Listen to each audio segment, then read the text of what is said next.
C'est la dernière étape d'un long périple. Plus qu'un simple trajet, Vienne-Munich, un train express pour une nouvelle vie.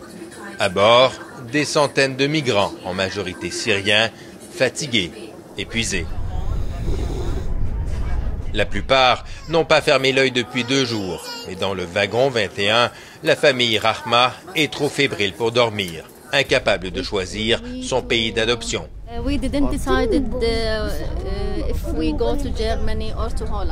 On n'a pas encore décidé si on veut aller en Allemagne ou en Hollande, dit Wafa. S'aidant d'une carte, ils discutent des mérites respectifs des 2 pays sans jamais y avoir mis les pieds. Ahmad, le père, penche pour l'Allemagne. I love you, Germany. People good, Anglo-American good. I love you, Anglo-American.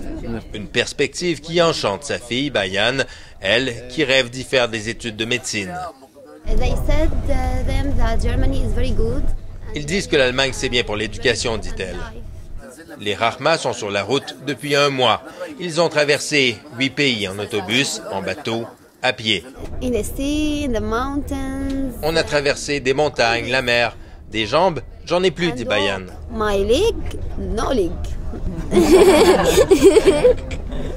Alors que le train approche de Munich, tous prêtent davantage attention au paysage avant le grand saut dans l'inconnu. J'espère que les Européens vont voir que nous sommes des gens bien, dit-elle, que nous ne sommes pas méchants.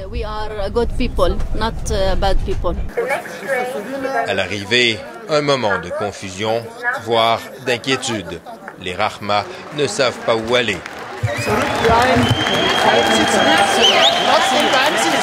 Mais les applaudissements qui retentissent dans la gare à leur passage viennent vite les rassurer. Contrairement à beaucoup de pays traversés, les migrants sont ici les bienvenus. Je suis heureuse de voir des gens aussi gentils, dit Wafa. Des milliers de migrants sont déjà arrivés ici en quelques jours, alors le processus est bien rodé. Après une visite médicale, les Rahma sont dirigés vers des autocars, direction le centre d'accueil et d'hébergement. Ils nous ont laissé le choix d'y aller ou non, précise Wafa, ajoutant que la famille en profitera pour réfléchir où s'installer. Mais d'abord, dit-elle, je veux prendre une douche.